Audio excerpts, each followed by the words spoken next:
చేస్తాను.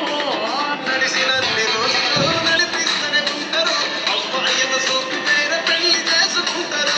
నడిసినన్ని రోజులు నడిపిస్తూనే ఉంటారు, అమ్మాయిని చూపి వేరే పెళ్లి చేసుకుంటారు. ఎన్ని కూరలు చేసి ఆడిపిస్తారు.